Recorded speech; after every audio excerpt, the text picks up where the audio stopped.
can't believe we're in March already, so that means it's time for me to share with you which tarot and oracle decks I shall be using for the month of March. So let's have a look. Now before we start, I'd love it if you comment below to let everybody else know which tarot and oracle decks you plan on using this month. And before I share which decks I'll be using this month, I thought it would be worthwhile saying that I have been going through a bit of a tower moment, and that has heavily influenced the decks that I'm going to be using. Now, the tower moment is nothing serious, but it does mean there's going to be a few changes where it comes to my regular day job, and so I've been doing a lot of readings to help me work out what my next steps are. The good news is the readings have been very positive despite the situation, and at the moment I'm not ready to go quite into the details. I might do later on in the year, depending on how things pan out. The first deck that I have been drawn to using this month is the Enchanted Forest Tarot by Linnea Weatherstone and illustrated by Merila Allwood. I haven't used this deck for a while. It was one of the first decks that I used, and I am in a bit of a going to be finding myself in a bit of a no man's land, I think, and so I knew that the Fool card here kind of represents my current situation. So the Fool is represented by the white stag, and he's standing in this kind of mysterious mist on the edge of the forest, not quite sure what he's going to find as he enters the forest. And I feel like that's a really nice visual metaphor for where I'm finding myself at the moment. And as you cycle through the major cards, you then come out of the forest as a much stronger, wiser white stag, and he has this beautiful landscape in front of him full of opportunity, knowing that he has gained a lot of knowledge whilst encountering the mystical creatures and kind of scary, shadowy things that one might expect to find in the forest. And so I wasn't planning on using this deck at all, and then I had this sort of aha moment, and I thought, you know what, I think this is the deck that I really need to be using. So I've been actually spending time with the deck prior to using it. This is something that I've decided to include into my practice. I haven't sort of done that religiously, but just really reacquainting myself with the cards, and it just reminded me how delightful this deck is. And there's a couple of my favourites here. The Three of Cups, which is been called Cups' Visions in this deck, and these bears, just the expressions on their faces are absolutely delightful, as is the Four of Boons here, which is a Pentacles card. Just the sort of the tension between these two. She's stealing the pie and hoarding it for herself, and this one is not at all happy because they've put in all the work. And my personal favourite is the Hermit. Being a Virgo, Hermit is the card of the Virgo sign, but I think out of all the cards that represent the Hermit, this one is this badger in his cosy little den with all the little bits and pieces, whilst he retreats and reflects in front of his beautiful fire, and so that is the energy that I'm feeling that I need from this deck. And I'll just show you some of the other cards. They're just really, really delightful, as I said, and this is quite a lot different to the other Enchanted sort of foresty deck that I have by MJ Cullinane, so it will be interesting to see how they compare, and the style of readings that they are going to provide me. And yeah, looking forward to reacquainting myself with this deck once again, because I was really excited when I first got it. Oh, this one, I love this one. I'd forgotten about this card, the oldest one, which I think is the Hierophant, tapping into kind of tree wisdom again. So you may remember in the last couple of videos I've mentioned that I've been working with my Universal Weight deck and working through some of the suggestions in the Ultimate Guide to Tarot book by Liz Dean. I didn't do as much of those exercises as I had hoped I'd do last month, but that was because I got involved doing more personal readings to help me navigate the situation that I found myself in. And so I need to get back on track with this, obviously deepen my tarot, my knowledge of the Rider-Waite system and tarot in general. I have found it really useful, and just sort of unlocking those symbols on a much deeper level. And the rest of the decks I'm going to be using are going to be a collection of oracle decks out of my bigger collection. So of course I will be using the Ostara Season of the Witch oracle. I haven't actually started to use this yet. I am going to save it for the spring equinox, simply because I'm still really enjoying using the Imbolc oracle, and I've kind of made a decision that I am actually going to use these for the full Sabbat. I worked out each Sabbat is roughly 6.5 weeks, which is quite a nice chunk of time to be working with the deck, and this one has really been helping me through this sort of tower moment that I've been going through. I've been using a lot of the suggested readings, and yeah, it's really helped me to kind of navigate this situation that I found myself in. So I am really looking forward to tapping into the energies of this deck and the Ostara season, because I know I've got this change coming up. I've been rereading my Danu Forest book, The Magical Year, her section on Ostara, really to support what I'm hoping to gain from the Ostara deck, and I've come to realise that actually Ostara is a really good time for kind of sowing seeds, new ideas, new projects. So I'm hoping really that this change is actually going to be supported by this time of year and working with those natural energies to help me navigate where I'm going to head, and use these energies to help me focus my own creative energy and motivation to move forward with some of my creative projects that I have going on below the surface, and to use it as an opportunity to get things finished and really get things out there.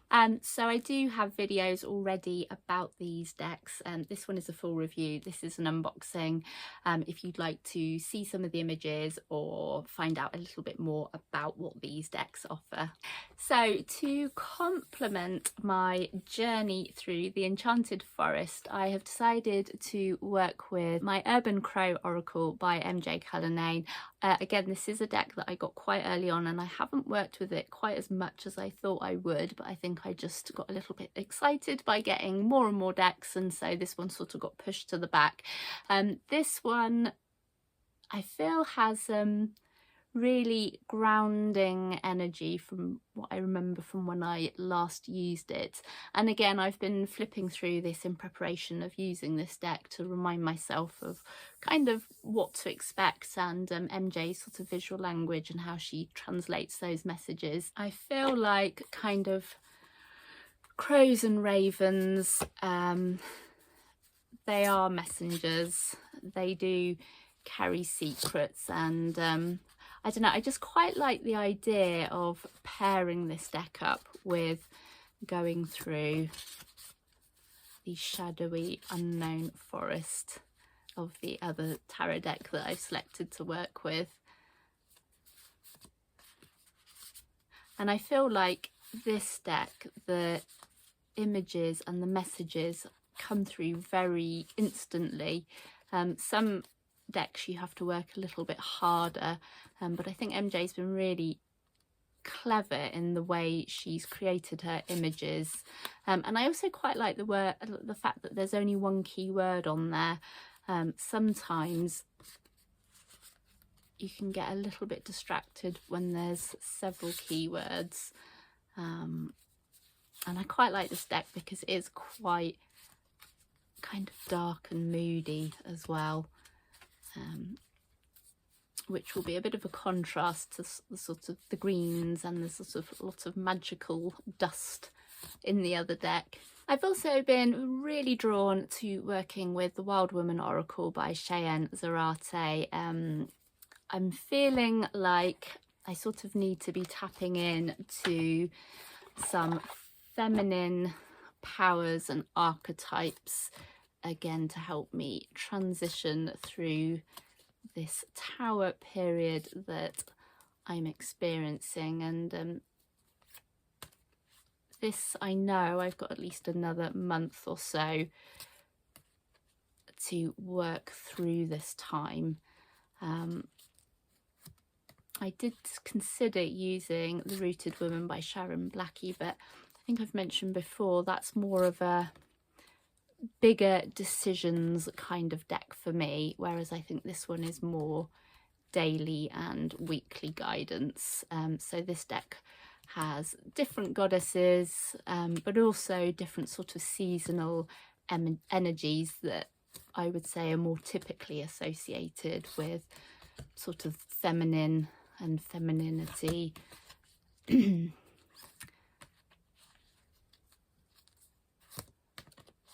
so yeah, again, another deck I haven't worked with a great deal recently, but it is one that I do like to pick up from time to time, and I'm looking forward to seeing what kind of advice and what kind of energies they think I will need. And again, it sort of feels like this one fits in quite nicely with the forest deck as well. And excitingly, I am coming to the end of actually this is my second tarot journal, but I feel like this is where I started to take it a lot more seriously. I've got one page left and I have my shiny, empty, yet to be christened tarot journal, which I can't wait to start. And if anybody's interested, I'm more than happy to do a little video on how I set my tarot journal up. Finally, something new that I've also been trying, and this was really inspired by the Tower moments. I have been combining several decks to, I guess, assemble kind of like a spiritual council of guides, from goddesses to angels to animals to trees and plants. Now, one of the reasons that I wanted to try this type of, I guess, reading and sort of assemble a set of spiritual guides or messages from kind of nature or the universe was because whilst doing these readings regarding my tower situation, I was getting a lot of repeated messages regardless of which deck I chose, which spread I used, and there was a very common theme to do with taking some time out, reflecting, focus on inner healing, spiritual work, and being creative. And so when I drew these cards, it was really interesting to see those themes cropping up within the sort of the individuals and the animals / nature spirits that were coming through. So I'm just going to go through the cards, which deck I pulled them from, and a summary of what they said, to just give some examples of how these have reflected the messages that I've been getting in my readings in general. So first up, for the goddess card, I pulled Bo-Ann, and this was from the beautiful Celtic Goddesses, which is an oracle deck by Danu Forrest and illustrated by Dan Goodfellow. This is a new deck for me, and in fact I actually finally bought this deck for the purpose of this exercise of trying these cards. And Bo-Ann then, she's connected with the River Boyne in Ireland. She's also connected with white cows or fairy cows from another world, and she helps us to embrace our inner power and reminds us of our inner abundance and innate physicality, the joys of living. But there is power in gentleness and the right to determine our own course of action and listen to intuition. Let no one deny the wisdom that we seek. I pulled two separate animal cards, one from Stacey DeMarco's Divine Animals Oracle, which was the horse card, and the capybara, which represents the sun card in the Oriens Animal Tarot by Ambi Sun. So let's talk about the horse first. Horse runs through the threshold. To be free is to trust self. True power resides in ability to know that we have a choice, and it is ours to make. Horses have a loving spirit, pure presence and healing attributes, and horse energy invokes calm and solid presence to be used to quiet your spirit. It's also an expression of trust. Horses can go anywhere, but they're willing to be guided. With the capybara, so even though this is a tarot deck, I feel that this could also double up nicely as an animal deck, and obviously this has a lot more cards and a lot more option for additional animals that might want to come through, so that's why I decided to work with this one. So with our capybara then, she is basking in the sunlight and just enjoying that moment. So this is a real card to embrace those little moments and to enjoy them. However, the capybara, they are masters of their environment. They trust in nature and they find harmony in the surroundings that is provided for them. So, you know, making the most of what you've got there. So when I was pulling these cards, I was shuffling them and simply asking the question, which angel, which animal, which goddess would like to come forward to help with the situation. And I either use cards that jump out, or I sort of go with that if there's a sort of tingly sensation, and then I know that's the right card to pull. So I selected from the Guardian Angel deck by Delia Ciccarelli, Mweme, who is a angel in the sign of Pisces, and so therefore there's a lot of watery intuition. This is the god of the end of the universe, and so therefore a little bit like the world card, completion of goals, serenity, enjoying small things, secrets of nature, lunar energies, rebirth, new beginnings, complete realization, also connecting with mystical experiences, medicine and health. Some of my readings were about taking time out, enjoyment, focusing on health. I am always astounded by the connection that the cards give me whenever I'm pulling from multiple decks. It really does help to emphasize that the core of the meanings. Finally, working with some firm favourite decks of mine from indie creator Lisa McLaughlin, we have the Tree Wisdom cards, which I've mentioned plenty of times before on this channel, and a newer deck for me, although this is not particularly a new deck, also by Lisa, the Plant Ally cards. So seeing what kind of plants and trees have to offer to this overall guidance.